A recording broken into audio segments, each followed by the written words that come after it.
What's up, gamers? DreamcastGuy here, and today we're talking about Stellar Blade because I have been playing it and I realized that I was completely wrong about this game. While I did think the initial trailers were cool, I thought the gameplay looked at least fun, this is way better than I ever could have thought. It's got faster combat, it's got cooler dodges, it's got more customization, it's got side quests and different environments and like 50 different crazy cutesy outfits. This is fantastic, but I want to talk about the goods and the bads after having put about 8 hours into it. So hi there, I hope you're having a great day. If you could, give this video a like and subscribe if you haven't already. Now, all this gameplay you're witnessing here is after the rather controversial Day 1 patch. They did a big update to the game itself that made it so that just trying to do stuff like parrying, certain combat encounters were toned down, and apparently some people are claiming they censored certain outfits. I don't know about any of that. To me, these people are still incredibly skimpily dressed. There's still a ridiculous amount of ass, which I, of course, support. But I want to talk about the gameplay, the plot, and what makes this game incredibly special. First and foremost, this is basically like Devil May Cry or Bayonetta. It's an action combat game that has so many different mechanics and combos and honestly different cool ways to fight. So we're playing as this lady named Eve, or as a lot of people call her, an angel. The entire planet of Earth has been seemingly completely wiped out by these things called the Natiba. They're like weird alien creatures. They got big old tentacles and all sorts of razor blade heads and stuff like that. But the main thing you got to know, every single Natiba is kill on sight. You're looking for something called the Alpha Natiba, like the master brain. You kill that, they're all going to disintegrate. But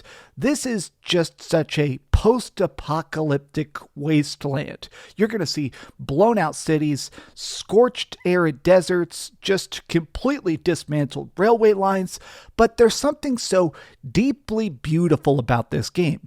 Like, as soon as you boot up Stellar Blade, there's such a specific vision to it. Like, the directors of this game over at Shift Up, huge credit to the fact that whether it is watching rainstorms or some weird new creature trying to use its organic shields to bash you about, something about this game has such a genuine, organic beauty to it that seems so real despite the circumstances being so ridiculously anime cartoonish.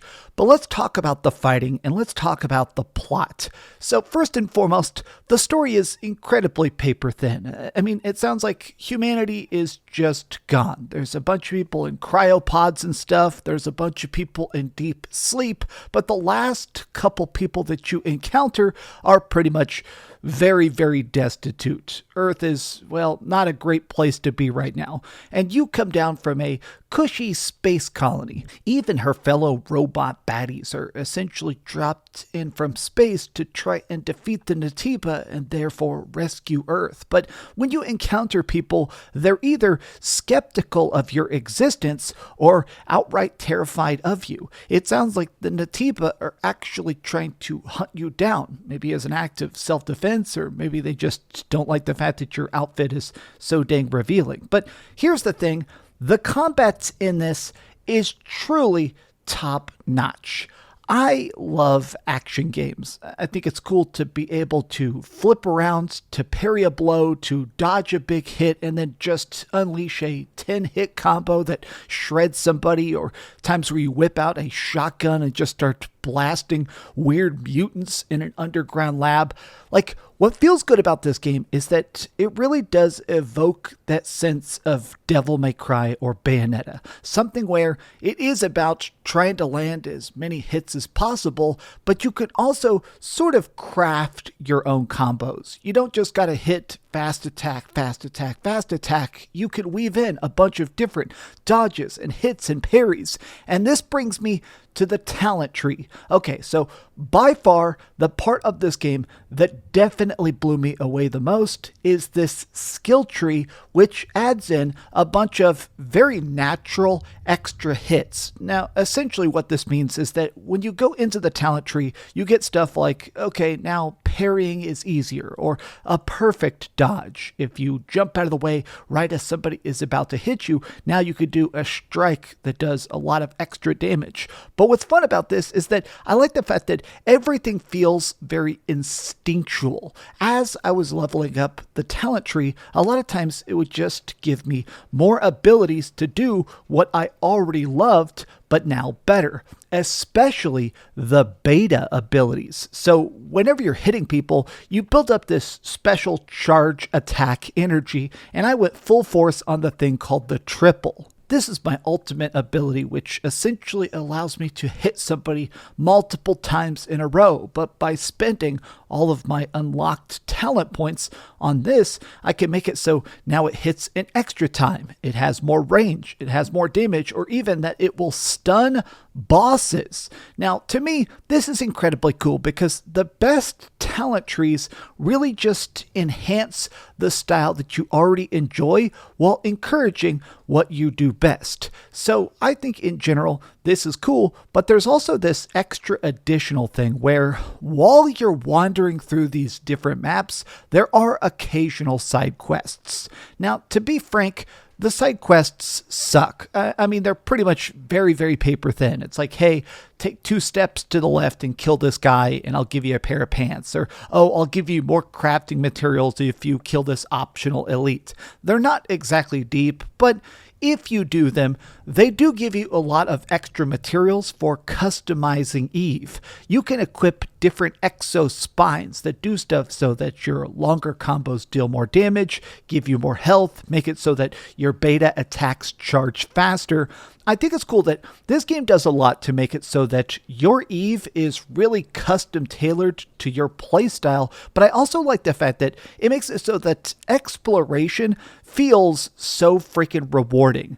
I love the combat. I love the fights. I think it's cool that when I get dropped into that new biome, just trying to figure out not just where I'm at, but where the power-ups are. It's cool that it has that old school PlayStation 2 RPG feel sometimes, where by purposefully taking the wrong path, you'll find a permanent health upgrade or a special combo to a weapons locker, or sometimes just extra bullets or extra items that could be used on that next boss to make the encounter a bit more smooth. I think this game has so much potential, but where it truly falls apart, I think this game is truly a 9 out of 10. Where it completely sucks is in the platforming. Now, 3D platforming is very hard to do. It seems like so many developers manage to completely screw it up, but something about this is just, honestly, it's very unintuitive. Thankfully, a lot of these platforming sections are very few and far between, so it's not like you're constantly having to deal with them, and there is frequent checkpoints, so when you die on these platforming sections from falling off a ledge or something, you only gotta repeat 30 seconds of the dungeon, but I just think that they don't feel good. Hopping on platforms, trying to time your wall runs, it just all feels very badly tuned. I mean, I feel like the best platforming is generous enough that you can play it while also being hard enough that you feel like a badass when you actually accomplish it. This just feels unforgiving in a not fun way. I think Stellar Blade is a really interesting first effort from this new IP from PlayStation. I mean, the fact that this is something that has not existed before. Shift Up, I believe, this is one of their first big games ever. I mean, they've done little teeny tiny projects before this, and now I'm actually excited to see what they do next. This game is fun. It's not as hard as you may think. If you're a bit intimidated, because I have heard some people say it's sexy Dark Souls. Look, I play a lot of Dark Souls style games. This is way, way easier than that. Save up your potions, save up your grenades, manage to burn down some of the big bosses. You're going to have a very great time. And if stuff gets too tough, there is a pretty generous easy mode called Story, where bosses completely suck. I tested it out on some of the little random enemies, and I tested it in the demo. I get the idea of Story mode, but I mean, if you're trying to play this, it's worth the grind.